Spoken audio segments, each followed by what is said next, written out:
আসসালামু আলাইকুম। ওয়ালাইকুম আসসালাম স্যার, শোনা যাচ্ছে?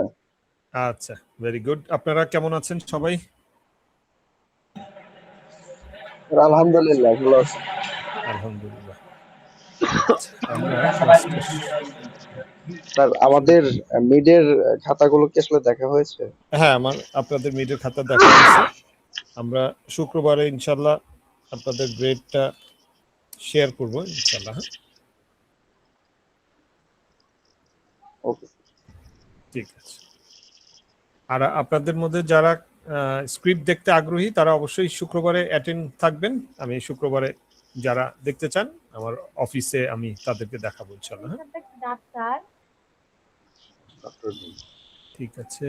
আমাদের যারা এসছে লেকচারটা শুরু করি।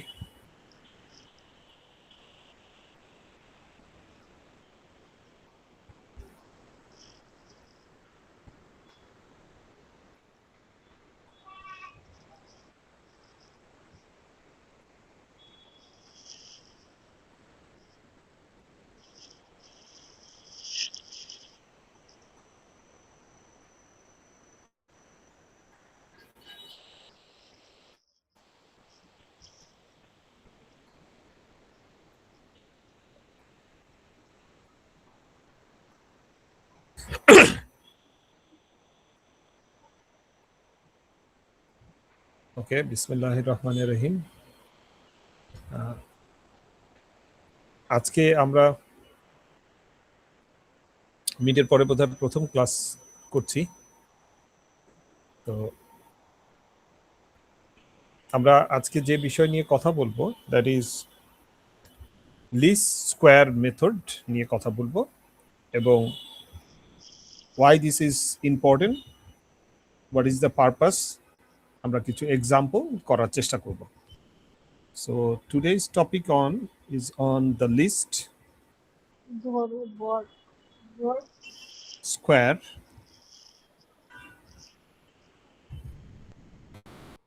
মেথড।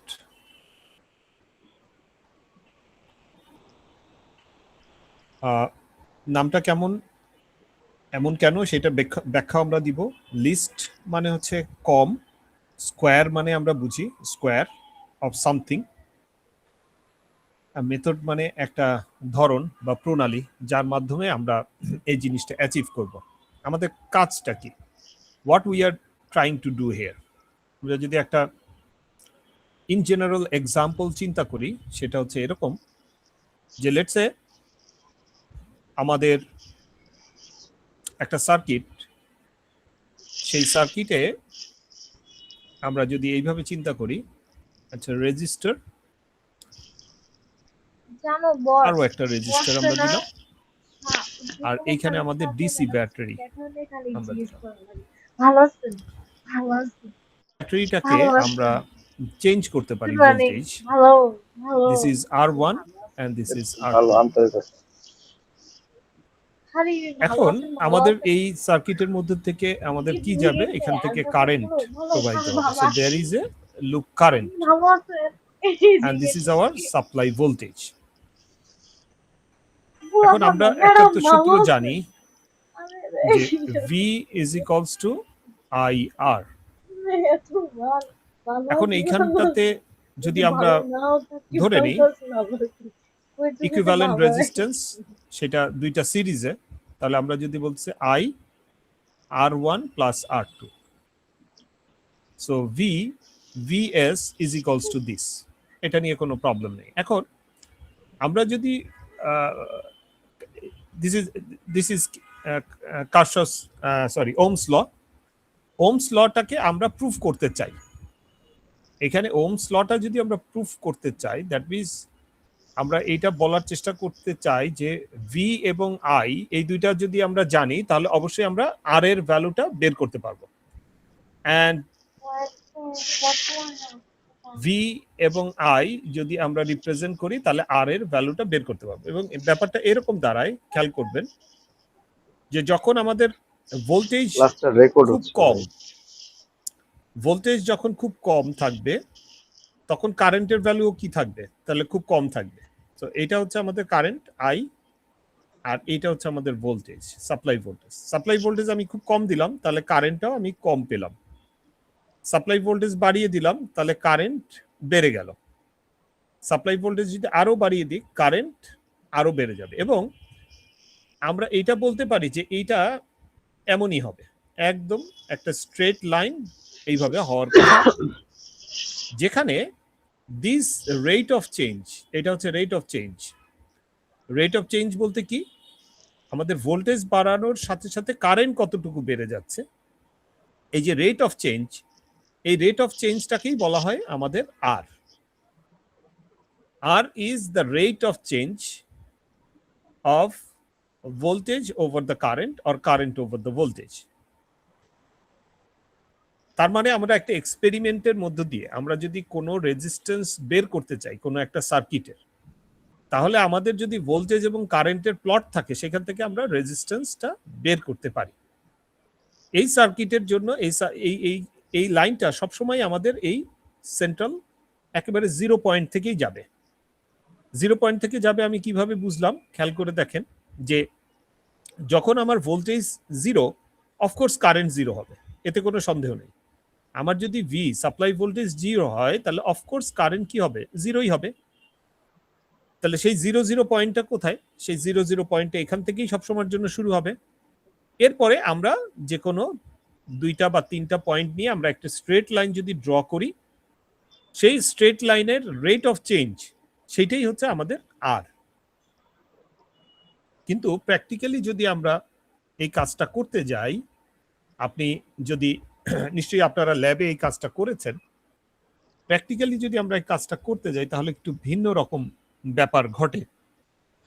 ব্যাপারটা এরকম যে স্যাম্পলগুলো আপনি নিয়েছেন, এগুলো একটা স্ট্রেট লাইনের মধ্যে না পড়ে বিভিন্নভাবে এই লাইনটা ডটগুলো পড়ে। So how many samples we are collecting? We are collecting 1 2 3 4 5 6, 6টা ভ্যালু আমরা নিয়েছি। এখন এখান থেকে যদি আমরা সত্যিকার অর্থে লাইনটা ড্র করি, 0 এখানে তো অবশ্যই থাকবে। তাহলে লাইনটা যদি ড্র করি, তাহলে এরকম হচ্ছে, দেখেন খেয়াল করে, যদি আমরা সবগুলো পয়েন্ট থেকে নেই, তাহলে এমন একটা জিনিস হবে, that is not a straight line. আর এরা যদি স্ট্রেট লাইন না হয়, তাহলে আপনার ওই rate of change, this is not possible. আমি পয়েন্টগুলোকে একটু হাইলাইট করার জন্য মোটা করে দিচ্ছি।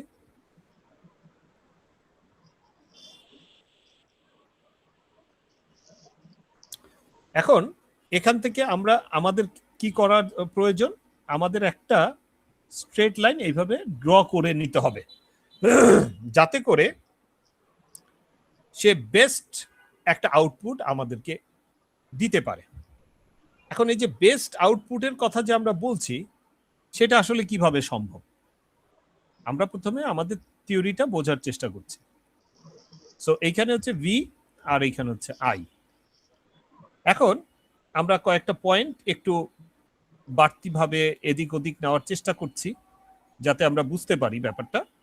Let's say those are the 4 points. এদের মধ্যে থেকে বেস্ট একটা ফিট করে এরকম একটা লাইন আমরা ড্র করার চেষ্টা করছি। ধরে নেই লাইনটা এমন, ধরে নিলাম লাইনটা এমন। এখন যদি এমন লাইন হয়, আমরা খুব সহজেই বুঝতে পারি যে দেয়ার আর সাম এরর্স। এইখানে দেখেন এররটা কতটুকু, এতটুকু। এইখানে এররটা এতটুকু, এইখানে এরর এতটুকু। তো বিভিন্ন জায়গাতে আমাদের বিভিন্ন রকমের এরর আছে। এখন এই যে এররটা আমরা কিভাবে বের করি, দেখেন খেয়াল করে, এরর নাম্বার 1, এইখানে হচ্ছে এরর নাম্বার 1। এরর নাম্বার 1 হচ্ছে আমাদের actual value minus real value, or real value minus actual value. তো আমরা রিয়েল ভ্যালুটাকে আমরা y দিয়ে যদি রিপ্রেজেন্ট করি, minus real value or predicted value, this is, and this is the actual value. Actual value কোনটা, আমরা একটু বুঝি। এখান থেকে এটার যে দূরত্ব সেটা হচ্ছে অ্যাকচুয়াল ভ্যালু, মানে ওয়াই এর ভ্যালু কত ছিল, মনে করি 3। আর প্রেডিক্টেড ভ্যালু বলতে হচ্ছে এই যে লাইনটা হচ্ছে কি আমাদের প্রেডিকশন, ওটা তো অ্যাকচুয়ালি নেই, কিন্তু আমরা একটা লাইন ড্র করলাম।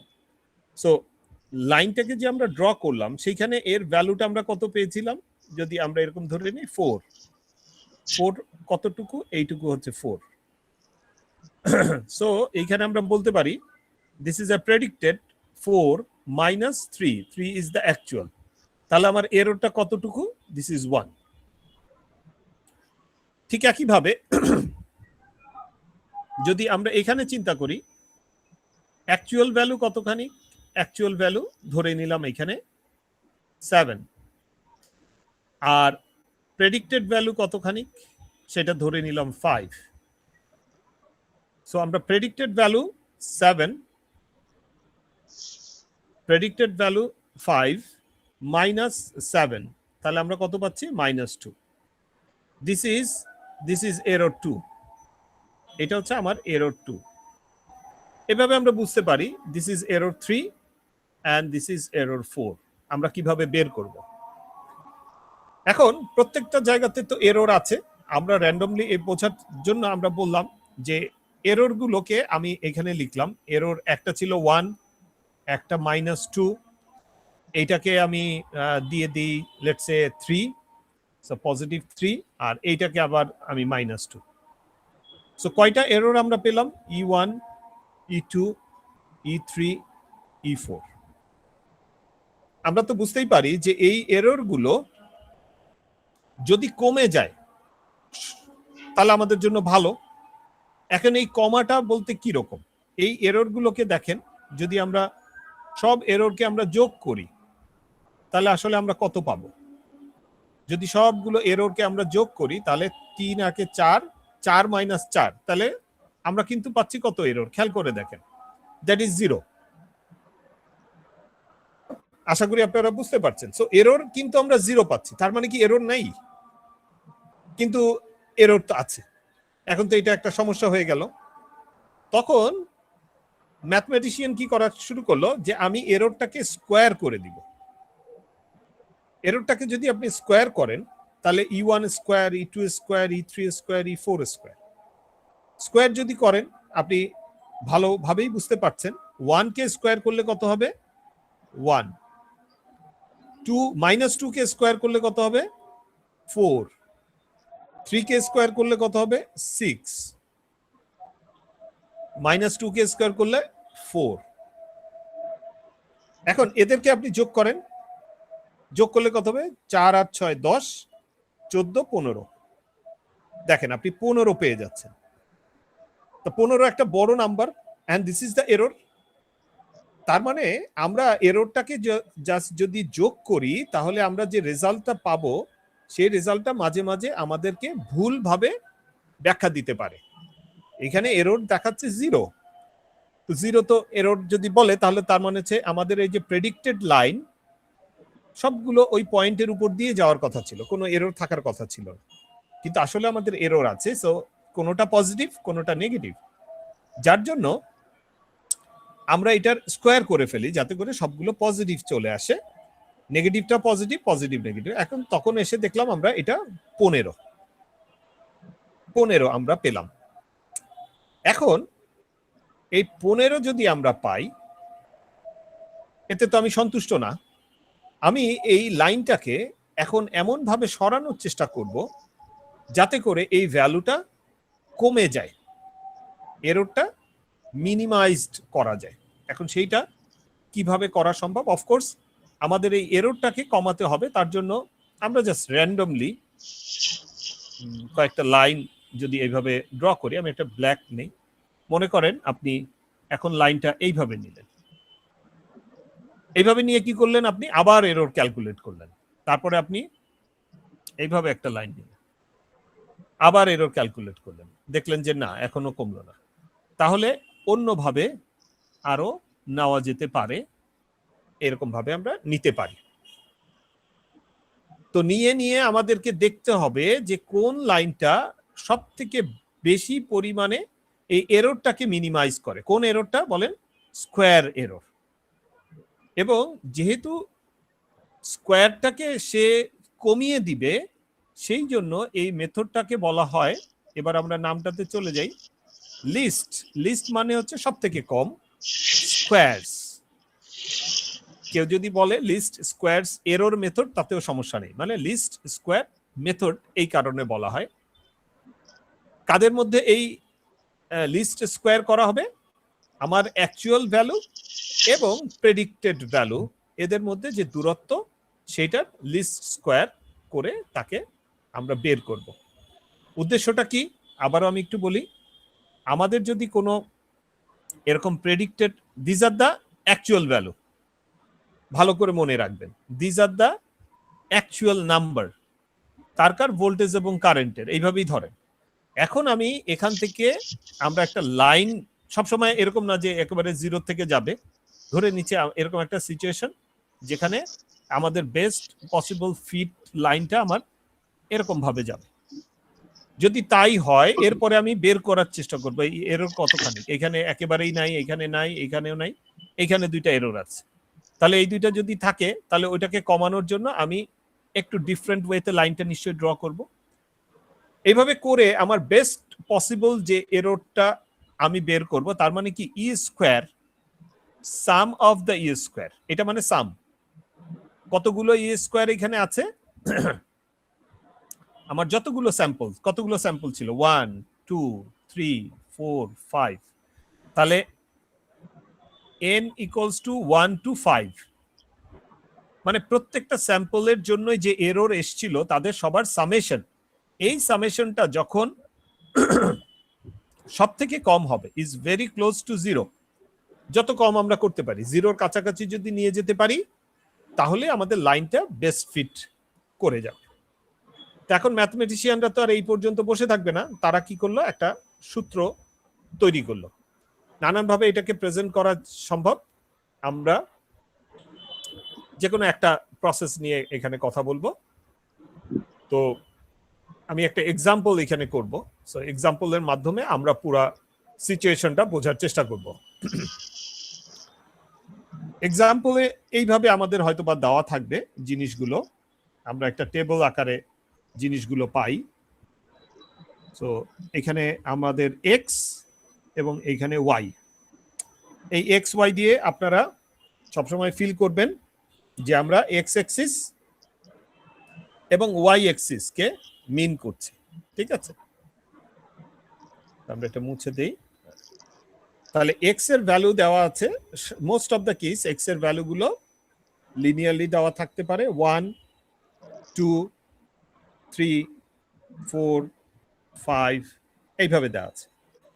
ওয়াই এর ভ্যালু দেওয়া আছে, মনে করেন 2, এটা আপনার স্যাম্পল ডেটা আপনি পেলেন।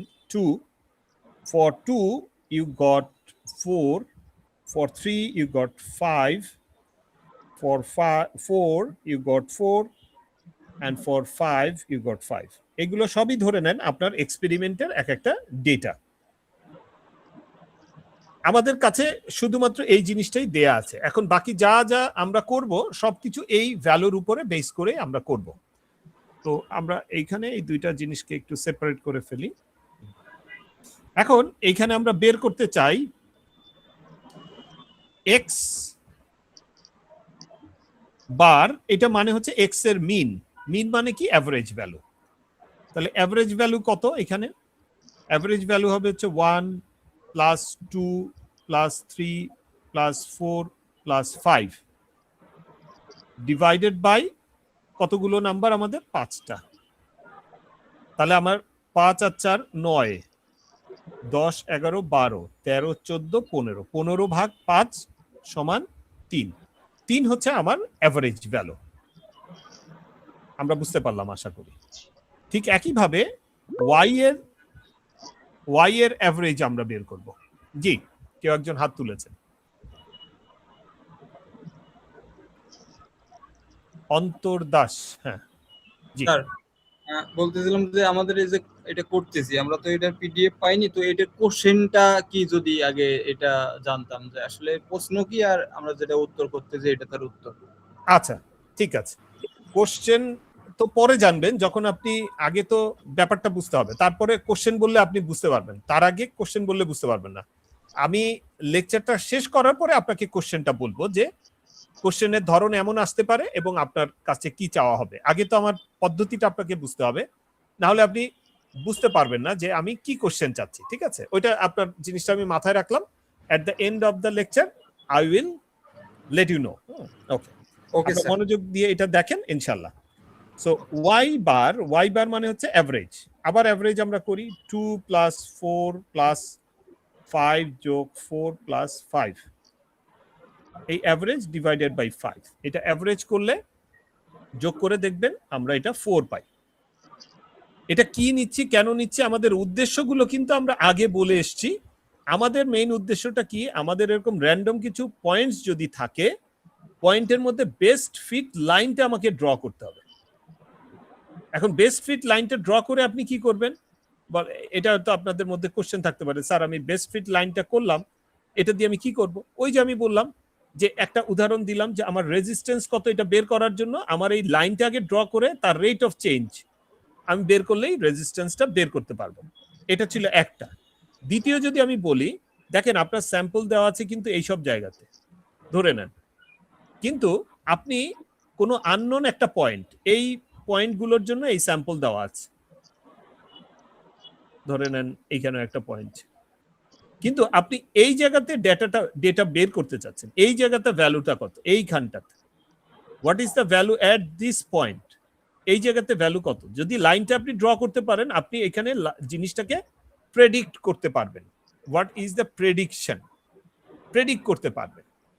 এই প্রেডিকশনগুলো আমাদের কেন দরকার হয়, আপনাকে যদি বলা হয় যে আমরা ধরে নিচ্ছি এটা হচ্ছে টাইম, খেয়াল করেন এখানে হচ্ছে সময়, সময়ের সাথে সাথে আমাদের ভাইরাসের পরিমাণ, ভাইরাস বা ব্যাকটেরিয়া বেড়ে যাচ্ছে, কিন্তু একসাথে তো একই রকম বাড়ে না, বিভিন্নভাবে বাড়ছে। এখন এই বাড়ছে, এই লাইনটা যদি আমরা ড্র করতে পারি, তাহলে সামনের বছর ভাইরাস বা ব্যাকটেরিয়ার প্রবণতা কত হবে, ডেঙ্গুর প্রবণতা কত হবে, সেটা আমরা প্রেডিক্ট করতে পারি এই লাইনটা দিয়ে। আশা করি আমরা বুঝতে পেরেছি যে পারপাসটা কি। তাহলে এখন আমাদের ধরে নেন এই এক্স অ্যান্ড ওয়াই, এক্স হচ্ছে আমাদের বছর এবং ওয়াই হচ্ছে আমাদের কি পরিমাণে ডেঙ্গু রোগে লোক মারা গিয়েছে, একটা কোনো একটা পার্টিকুলার এলাকাতে কতজন মানুষ ডেঙ্গুতে আক্রান্ত হয়ে মৃত্যুবরণ করেছে, এটা দেওয়া আছে। এখন আমাদের কাজ হচ্ছে যে 6th ইয়ারে কতজন রোগী আমরা মারা গিয়েছে তা না বলে যে আমাদের হসপিটালাইজড হয়েছিল সেটা আমরা বলি। তো প্রথম বছরে 2 জন, দ্বিতীয় বছরে 4 জন, তৃতীয় বছরে 5 জন, চতুর্থ বছরে 4 জন, পঞ্চম বছরে 5 জন। 6th ইয়ারে যে কতজন হবে এটা আমরা জানতে চাচ্ছি, সেটা বের করার জন্য এইগুলো এখন আমরা করব। সো আমরা যে দুইটা ডেটা বের করলাম, সেই দুইটা ডেটা আমরা এখানে লিখি। সেটা হচ্ছে এক নাম্বার হচ্ছে এক্স বার। এক্স বার মানে কি জানো বলেন তো? এটা হলো অ্যাভারেজ। আচ্ছা এখানে আমরা লিখবো না, ওইখানে আগেই লেখা আছে, সেটা হচ্ছে 3। আর ওয়াই বার হচ্ছে 4, এটা আমরা মনে রাখতে পারি। এখন আমরা দ্বিতীয় এই জায়গাতে আমরা বের করব x minus x bar. X কে, এক্স হচ্ছে এই যে 1, আর এক্স বার কে সে কনস্ট্যান্ট 3। তাহলে এখানে কত হবে, 1 minus 3, that is -2, 2 minus 3 is -1, 3 minus 3 is 0, 4 minus 3 1, 5 minus 3 is 2। আমরা এইটা প্রেডিক্ট করব, এটা নিয়ে আমাদের কোনো এখন কাজ নাই, আগে আমরা লাইনটা ড্র করব, তারপরে আমরা প্রেডিক্ট করব। ওকে গেল। এরপরে আরেকটা জিনিস আমরা বের করি, সেটা হচ্ছে y মাইনাস y বার। y বলতে হচ্ছে এখানে 2, 2 মাইনাস y বার কত, 4, সব জায়গায় 4, 2 minus 4 is -2। এটা আমরা ডিফারেন্ট কালার নেই, তাহলে আমাদের জন্য পরে দেখতে সুবিধা হবে, রেড নিলাম। So -2, 4 minus 4 0, 5 minus 4 1, 4 minus 4 0, 5 minus 4 1। এর পরের যে ভ্যালুটা নিব সেটা হচ্ছে x minus x bar whole square. তো এইখানে তো আমাদের এক্স মাইনাস এক্স বার নিয়েছি, এর হোল স্কোয়ার মানে তার স্কোয়ার, 2 এর স্কোয়ার 4 মাইনাস 1 এর স্কোয়ার 1, 0 এর স্কোয়ার 0, 1 এর স্কোয়ার 1 আর 2 এর স্কোয়ার 4 আমরা পেয়ে গেলাম।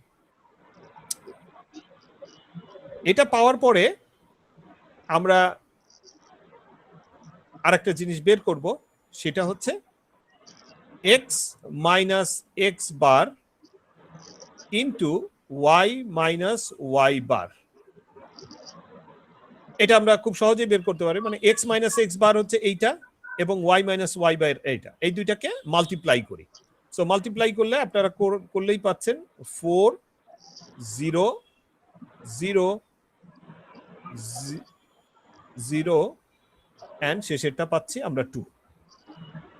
সিম্পলি আমরা মাল্টিপ্লাই করলাম। মাল্টিপ্লাই করার পরে এরপরে আমরা শেষের ধাপে চলে এসেছি। এখানে আমাদের যে কাজটা করতে হবে সেটা হচ্ছে এদেরকে সাম করতে হবে। সাম বলতে হচ্ছে সবাইকে আমরা এদেরকে যোগ করব।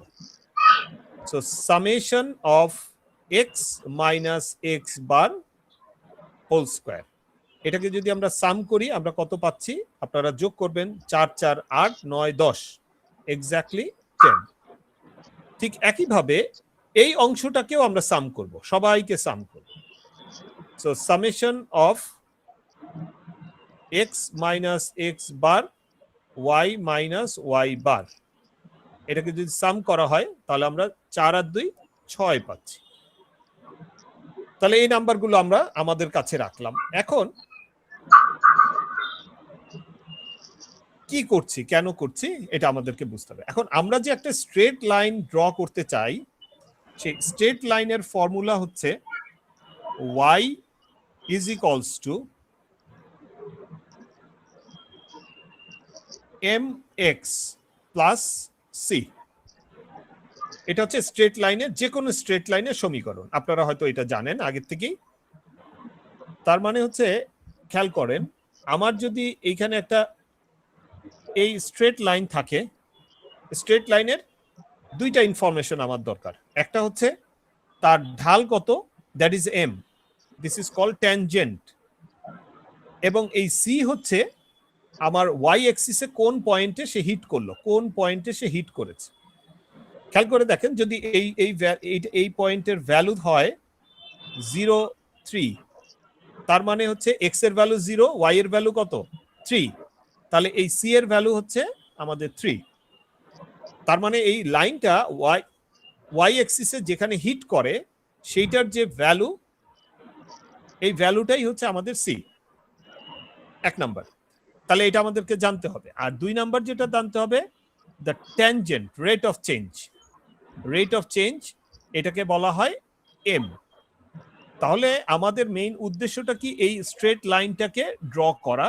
তো স্ট্রেট লাইন তো আপনি ইচ্ছা করে ড্র করতে পারবেন না, আপনাকে যেটা করতে হবে এই এম এর ভ্যালু বের করতে হবে এবং সি এর ভ্যালু বের করতে হবে। যদি এম এবং সি আমরা পাই তাহলে এটাকে ধরে নেই কোনোভাবে এম এর ভ্যালু হচ্ছে 2, m is equals to 2 and c is equals to 3, তাহলে আমাদের স্ট্রেট লাইনটা হবে 2x plus 3। এটা হচ্ছে আমাদের স্ট্রেট লাইন।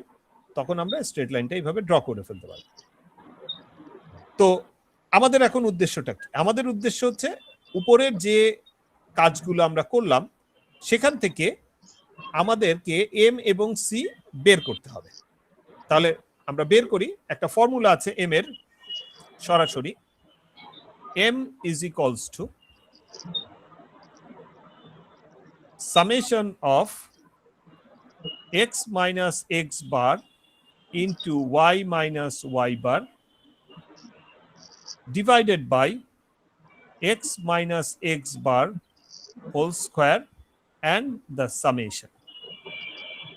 এবং খেয়াল করে দেখবেন আমরা এর সবগুলোই বের করেছি অলরেডি।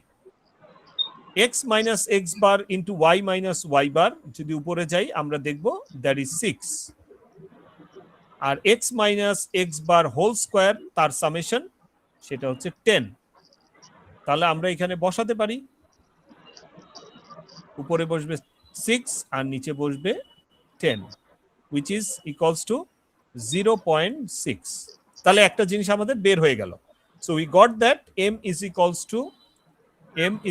to 0.6. Okay, fine. এখন কে বাকি থাকলো? এখন বাকি থাকলো সি। আপনারা একটা জিনিস একটু খেয়াল করেন, আমি জিনিসটাকে একটু প্লট করি আপনাদের বোঝার জন্য। আমাদের গিভেন ভ্যালু কি ছিল?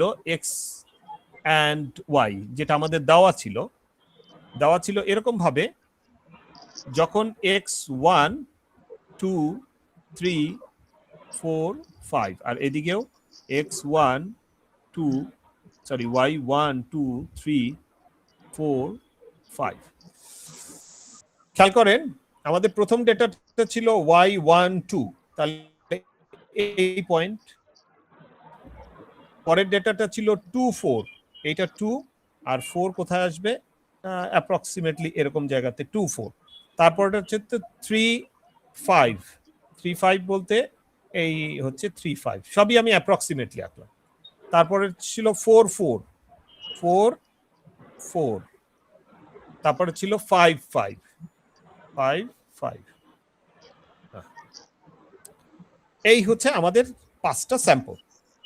এখন আপনাদের যদি মনে থাকে এক্স বার কত ছিল? 3, ওয়াই বার কত ছিল? আমরা ড্র করতে চাই এটা করে এক্স বার, দেখেন এক্স হচ্ছে 2 3 4 5, তাহলে 3, এই যে এক্স 3, এটা হচ্ছে এক্স এর অ্যাভারেজ যে জায়গাটা সেটাকে আমি মিন করলাম, এটা হচ্ছে এক্স বার। আর ওয়াই বার হচ্ছে 4, 4 মানে হচ্ছে 1 2 3 4, এই যে এটা হচ্ছে ওয়াই বার 4, এটা হচ্ছে ওয়াই বার, এটা 4। 3 এবং 4 লাইন যেখানে যুক্ত হয়েছে, এই পয়েন্টটাকে কত দিয়ে রিপ্রেজেন্ট করা হয়? এখানে এক্স কত? 3, ওয়াই কত? 4।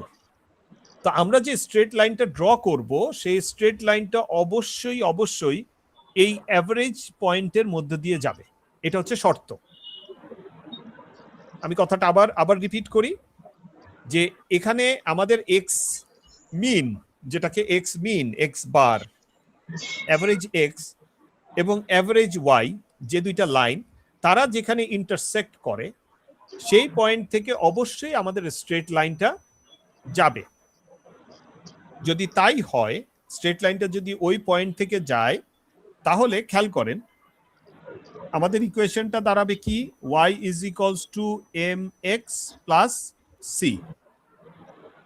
এখন যদি বলি আমাদের এই পয়েন্ট থেকে যাবে, সেখানে x এর ভ্যালু কত? 3, y এর ভ্যালু 4, তাহলে আমরা এইখান থেকে লিখতে পারি y is equals to 4 is equals to m কত যেন আমরা বের করলাম? 0.6 ইন্টু x এর ভ্যালু কত হবে? x এর ভ্যালু হবে 3, কারণ ওই পয়েন্ট থেকে যাচ্ছে, প্লাস c এর ভ্যালু কত হবে আমরা জানি না, c। এখান থেকে আমরা খুব সহজেই বের করতে পারি what is the value of c, কারণ এখানে একটাই আননোন ভ্যালু আছে। তাহলে 4 divided by 1.8, so 4 divided by 1.8, 1.8 মানে হচ্ছে 3 6 18, 1.8 এখান থেকে। তো এটাকে যদি আমরা করি তাহলে আমরা পাবো 2.2। তাহলে আমরা বুঝতে পারলাম এখান থেকে আমরা সি পেলাম। পদ্ধতিটা আরেকবার বলি, যে আমরা অ্যাভারেজ এক্স, অ্যাভারেজ ওয়াই, এই দুইটা পয়েন্ট যেখানে ইন্টারসেক্ট করেছে, আমাদের ওই রেখাটা অবশ্যই, কোন রেখাটা? যে রেখাটা আমরা ড্র করতে চাচ্ছি, সেই রেখাটা অবশ্যই এই পয়েন্ট থেকে যাবে।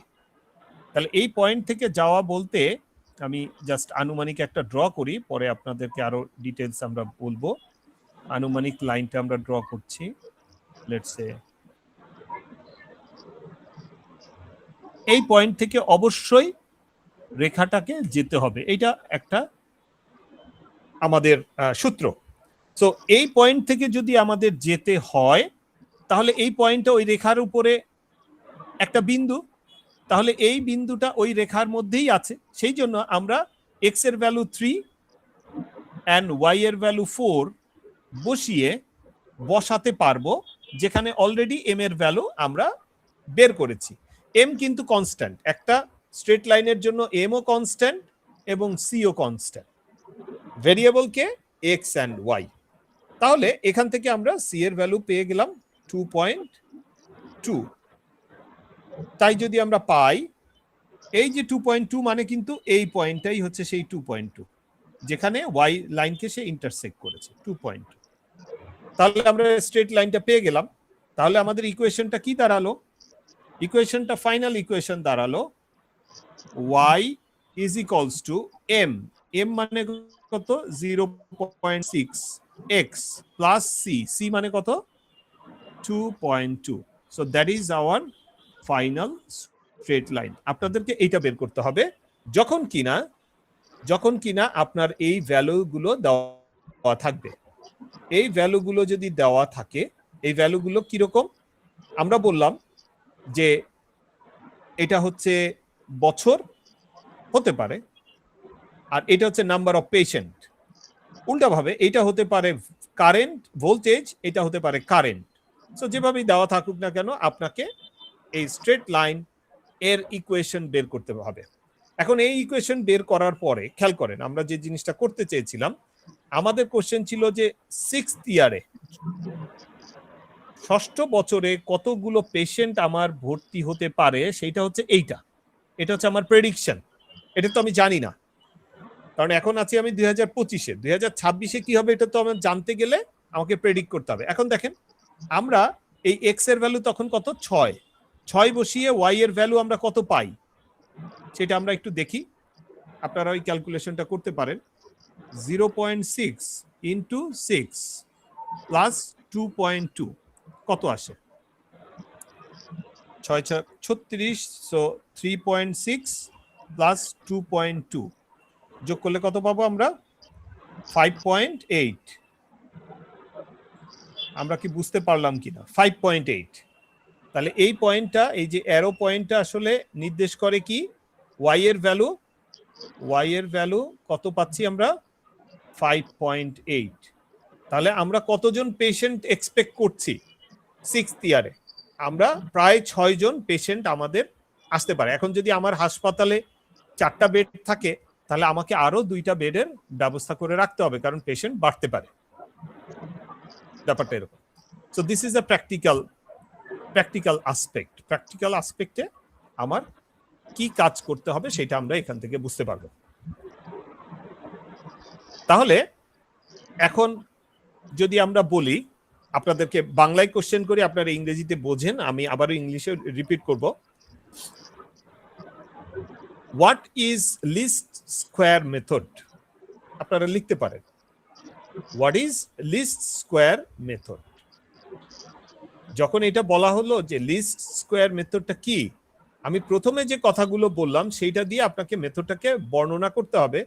যে আমাদের র্যান্ডম যদি নাম্বার থাকে, তার মধ্যে থেকে এটাকে বলা হয় linear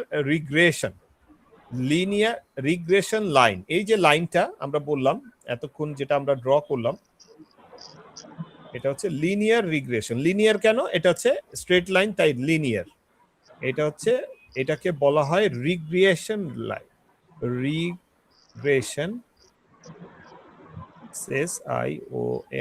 regression line. So you need to find the regression line using least square method. তাহলে কোশ্চেনটা হবে যে what is least square method? Why do we need least square method? কেন আমাদের এটা দরকার হয়?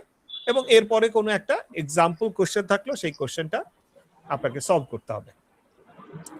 কোশ্চেনের একটা যদি আমরা নমুনা দেখাই এরকম ভাবে, যে আমরা ভোল্টেজ দিয়ে দিলাম এবং এখানে কারেন্ট, ভোল্টেজগুলো কারেন্টগুলো আমরা এখানে দিলাম। ভোল্টেজ যখন 2 ভোল্ট, তখন কারেন্ট, এগুলো হচ্ছে সবই ভোল্টে, আর এটা হচ্ছে মিলি অ্যাম্পিয়ার কারেন্টগুলো।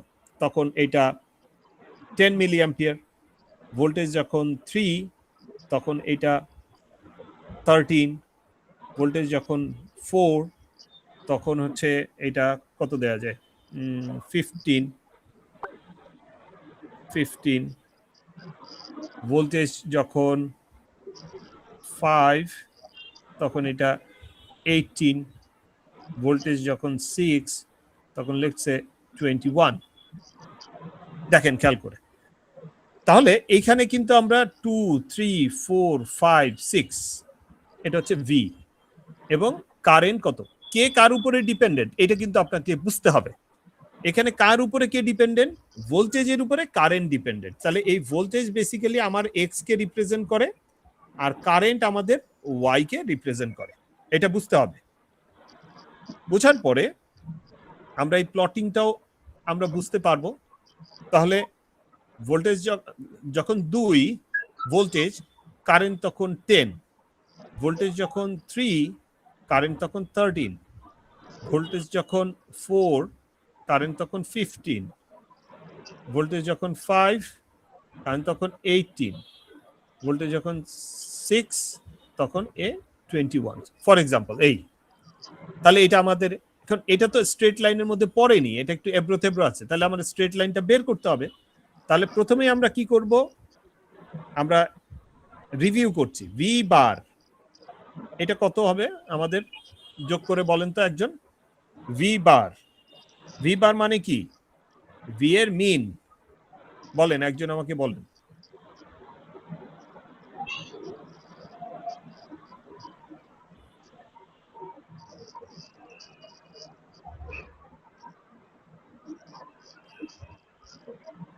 আপনারা নিশ্চয়ই লেকচার শুনছেন বলেন একজন ভি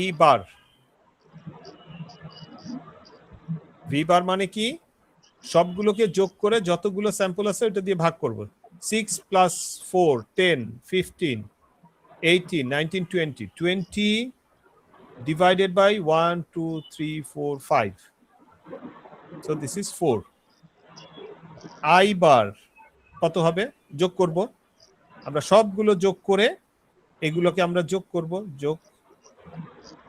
যোগ করে কত দিয়ে ভাগ করব যেহেতু আমাদের কয়টা স্যাম্পল 5টা স্যাম্পল 5 দিয়ে ভাগ করব তাহলে আমরা সেটা পেয়ে যাব ভি বার এবং আই বার আমরা যদি পেয়ে যাই তখন আমাদের খেয়াল করে দেখবেন আমাদের ভি মাইনাস ভি বার বের করতে হবে যেমন কিনা আমরা আগে বের করেছিলাম এক্স মাইনাস এক্স বার আমাদের আই মাইনাস আই বার বের করতে হবে যেমন কিনা আমরা বের করেছিলাম ওয়াই মাইনাস ওয়াই বার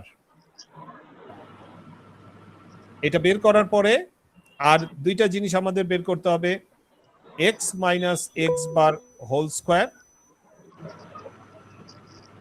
জি বলেন স্যার আই প্রাইম হচ্ছে 15.4 77 ভাগ 5 আচ্ছা 15.4 এই পর্যন্ত আমরা থাকি থ্যাংক ইউ তাহলে 15.4 আমরা পেলাম তাহলে এইটার অর্থ হচ্ছে যে আমরা আই থেকে আই বার বের করতে পারবো ভি থেকে ভি বার বের করতে পারবো আমরা যে উদাহরণটা এর আগে দিয়েছিলাম তাহলে আমরা এক্স বার এবং ওয়াই বারও আমরা বের করতে পারলাম তাহলে এক্স মাইনাস এক্স বার মানে ভি মাইনাস ভি বার এটা হোল স্কয়ারও আমরা বের করতে পারবো আর এরপরে বাকি থাকে এক্স মাইনাস এক্স বার এটা আমরা বের করেছি সাথে ওয়াই মাইনাস ওয়াই বার সেটাও বের করেছি এদের সামেশন আর এদের সামেশন এটা যখন সামেশনটা বের ফেলবো আমরা এর আগে দেখলাম এম এর ফর্মুলা কি এম এর ফর্মুলা যে summation x minus x bar into y minus Y bar divided by summation x minus x bar whole square এটা হচ্ছে এম এর ফর্মুলা এম যখন আমরা পেয়ে যাচ্ছি আমাদের মেইন ইকুয়েশনটা কত y is equals to mx plus c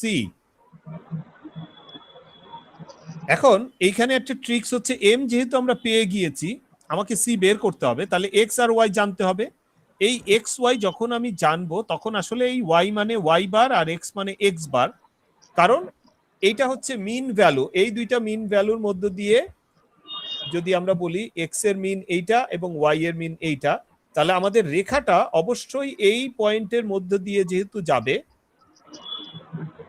এই পয়েন্টের মধ্য দিয়ে যেহেতু যাবে তাহলে এই পয়েন্টটা অবশ্যই ওই রেখার মধ্যে থাকবে সেই ভ্যালুটা কত আপনারাই বের করেছেন যে এক্স বার হচ্ছে 4 আর ওয়াই বার হচ্ছে 15.4, 4 আর 15.4, এটা হচ্ছে 4 আর এটা হচ্ছে 15.4, আর এম এর ভ্যালু ধরে নিলাম যে এটা 2 আমরা পেয়েছি, সো মাল্টিপ্লাই করলাম প্লাস সি।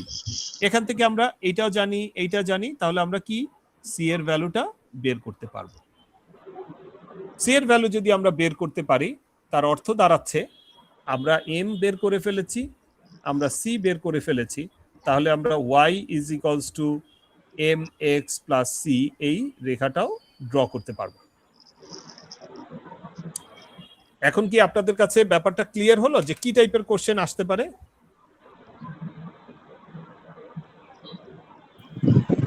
জি স্যার। ওকে, তার মানে আমাদের টপিকের নেম হচ্ছে লিস্ট স্কোয়ারস মেথড। প্রথমেই কোশ্চেন আসতে পারে what do you understand by the least square method. এটার বর্ণনা আপনাকে দিতে হবে, আপনি গুছিয়ে লিখবেন। আপনার একটা নোট হয়তো বা আমিও সাপ্লাই করতে পারি, বাট আমি একটা এক্সাম্পল প্রবলেম আপনাকে আমি করে আপনার সাথে আজকেই আমরা শেয়ার করে রাখবো। এবং এরকম টাইপের একটা প্রবলেম আসবে, সেটা ভোল্টেজ কারেন্ট হতে পারে, সেটা একটা ফোর্স ডিসটেন্স হতে পারে, অথবা যে কোনো এক্স এবং ওয়াই অথবা ভি এবং আই। আপনাকে খুব ভালো করে বুঝতে হবে আপনার ইন্ডিপেন্ডেন্ট ভেরিয়েবল কোনটা এবং ডিপেন্ডেন্ট ভেরিয়েবল কোনটা, এটা যেন গুলিয়ে না যায়। এখানে খেয়াল করেন ভোল্টেজ এবং কারেন্টের মধ্যে কে ইন্ডিপেন্ডেন্ট? ভোল্টেজ। ভোল্টেজ বাড়ালে আমার একটা সার্কিটে আমি ভোল্টেজ যদি দেই তাহলে কিনা কারেন্ট উৎপাদন শুরু হবে, আদারওয়াইজ আপনি কি হবে? তা তো এখানে তো ভোল্টেজ যদি আমি না দিই তাহলে তো আমার এখানে কারেন্ট উৎপাদন হবে না। অন দ্য আদার হ্যান্ড যদি এরকম, খেয়াল আছে নিশ্চয়ই, এটাকে বলা হয় কারেন্ট সোর্স। যদি এমন সার্কিট হয় তাহলে এখানে কারেন্ট হচ্ছে ইন্ডিপেন্ডেন্ট, কারেন্ট হচ্ছে সোর্স, আর এই রেজিস্টরের অ্যাক্রসে যে ভোল্টেজটা তৈরি হবে ভি আউটপুট, এটা হচ্ছে ডিপেন্ডেন্ট। এ হচ্ছে ডিপেন্ড করে কার উপরে? এই কারেন্টের উপরে ডিপেন্ড করে। সো এই জিনিসগুলো আপনাকে বুঝতে হবে কোনটা ইন্ডিপেন্ডেন্ট কোনটা ডিপেন্ডেন্ট। যেটা ইন্ডিপেন্ডেন্ট সেটাকে নাম দিব আমরা এক্স, আপনি ধরে নেবেন। আর যেটা ডিপেন্ডেন্ট সেটা হচ্ছে আমাদের ওয়াই, কারণ সেটা ওয়াই এক্সিসে থাকবে। এবং তারপরে বাকি যে ফর্মুলাটা বললাম সেইভাবে আমরা আগাতে পারবো। ঠিক আছে, এই ব্যাপারে আর কারো কোনো কোশ্চেন আছে কিনা? আমরা এই রিলেটেড সাজেশনও দিব, কয়েকটা এক্সাম্পল প্রবলেমস দিব, প্রবলেমস গুলো আপনারা করবেন। কেউ কেউ মেসেজ আপনার আইডি এবং সেকশনটা দিচ্ছেন, এক্স্যাক্টলি সবাই একটু দিবেন আপনার স্টুডেন্ট আইডি আর ব্র্যাকেটের মধ্যে আপনার ব্যাচ, ব্যাচ এবং সেকশন কেউ কেউ দিয়েছে, ওইটা দেখে ফলো করতে পারেন। একই রকম দিলে সুন্দর হয়, আমি ওটা প্রসেস করে ফেলতে পারবো যে কারা কারা উপস্থিত হয়েছে। অ্যাটেন্ডেন্সটা সবাই দিয়ে ফেলেন। আর কার কোন কোশ্চেন আছে কিনা? আমরা এইটুকুই আজকে রাখবো। স্যার জি বলেন। স্যার আমি তো মিড টার্ম এক্সাম মিস করছিলাম, তো শেড ভিডিও তো এই যদি কিছু একটা সাজেশন দিতেন অ্যাটলিস্ট পাস করার মতো। আচ্ছা, সেট বি এর সাজেশনটা তো আসলে কবে আপনার পরীক্ষা? এই আগামী শুক্রবারে, পরশুদিন। ভিডিওটা আগে বন্ধ করুন। আগামী পরশু শুক্রবার, তাহলে আপনার উচিত ছিল আরো আগে আমার সাথে একটু যোগাযোগ করা, তাই না? Sorry sir. মানে আমি আপনাকে কখন সাজেশন দিব আর কখন আপনি প্রিপারেশন নেবেন বলেন? আগামীকাল। কারণ কি আপনাকে একটু বলি, খোলামেলা কথা বলি, সেটা হচ্ছে যে সেট বিটা তৈরি করা আছে, সেট বিতে কি আছে ওটা আমি নিজেও জানি না। হ্যাঁ, ওটা আমি নিজেও জানি না। তাহলে ওই জিনিসটা আমাকে কোনো একটা পর্যায়ে ওটা বুঝতে হবে, জানতে হবে, সেইটার পরে তো আপনাকে আমার সাজেশনটা দিতে হবে। ঠিক আছে, তো আপনি দেরি করে ফেলছেন, তারপরেও আমি চেষ্টা করব, কারণ আমাদের একাডেমিক কাজের বাইরে আজকে যেমন আমাদের মিটিং চলছিল সেই 6টা পর্যন্ত, একাডেমিক কাউন্সিলের মিটিং। 6টার পরে ইউনিভার্সিটি থেকে আসতে আসতে বাসায় আমার 7:15 বাজে। 7:15 পরে আমি মোটামুটি একটু এসে বাসায় রেস্ট নিয়ে একটু খাওয়া দাওয়া করে আপনাদের ক্লাস শুরু করলাম অনলাইনে। আবার এই আপনাদেরটা শেষ হওয়ার পরে আরেকটা অনলাইনের ক্লাস নেব, আবার সকালবেলা আমরা অফিসে চলে যাব। তো আপনারাও যখন ব্যস্ত থাকেন আমরাও কিন্তু ব্যস্ত থাকি। তো আপনি যদি একদম শেষে এসে চান তাতে এটা ডিফিকাল্ট হলো আপনার জন্য। তারপরে আমি চেষ্টা করব যদি আমি কোনো সাজেশন দিতে পারি সেটা দেওয়ার চেষ্টা করব কালকের মধ্যে আপনাকে, ঠিক আছে? জি স্যার। কিন্তু আপনার জন্য আসলে এটা দেরি হয়ে গেল, কারণ শুক্রবার মানে হচ্ছে খালি আপনি কালকের দিনটা সময় পাচ্ছেন। অ্যাটলিস্ট তো আপনি আগে আমার সাথে যোগাযোগ করতে পারতেন, কেন করলেন না আমি বুঝতে পারিনি। ঠিক আছে, দেখা যাক। ঠিক আছে। আমি যদি কালকে রাতের মধ্যে আপনাকে না পাঠাই তাহলে আপনি আমাকে কালকে রাতে আমাকে টেক্সট করবেন দরকার হলে, অথবা ই করবেন। আমার মোবাইল নাম্বার আছে আপনার কাছে? জি জি জি। ওকে, তাহলে আমাকে টেক্সট করবেন যে স্যার একটু যদি সাজেশন দেওয়া যায়, যাতে ঠিক আমি আছে। ভুলে গেলে আপনাকে করি। একটু পরে আমি আপনাকে টেক্সট করে রাখতেছি। না, একটু পরে টেক্সট করে রাখলে আমি তো কালকে মধ্যে ভুলে যাব। এখন তো আমার মনে থাকবে। আমি জি, যদি জি। কালকে রাতের মধ্যে আপনাকে কিছু না জানাই তাহলে রাতে আমাকে টেক্সট করবেন, ঠিক আছে? Okay sir. ওকে, ঠিক আছে। সবাই আপনারা একটু স্টুডেন্ট আইডি এবং আপনার দিলেও হয়, না দিলেও আপনার তো একটাই সেকশন, সো এটা সমস্যা নেই। স্টুডেন্ট আইডিটা দিয়ে রাখেন সবাই। মেসেজে স্টুডেন্ট আইডি না দিয়ে কেউ যাবেন না, তাহলে অ্যাটেন্ডেন্সটা থাকবে না। স্যার এই লেকচারটা কি গুগল ক্লাসরুমে আছে? কোনটা? স্যার এই লেকচারটা যেটা আজকে এই যে লেকচারটা লেকচারটা হলো এইমাত্র তৈরি হলো, এইটাকে আমি আপ করে দিব ইনশাআল্লাহ। Okay sir. ঠিক আছে, উইথ দিস এক্সাম্পল, এই এক্সাম্পলটা সহ আমি আপ করে দেব, অবশ্যই থাকে। ঠিক আছে, ঠিক আছে, আপনারা চাইলে বিদায় নিতে পারেন। Thank you very much.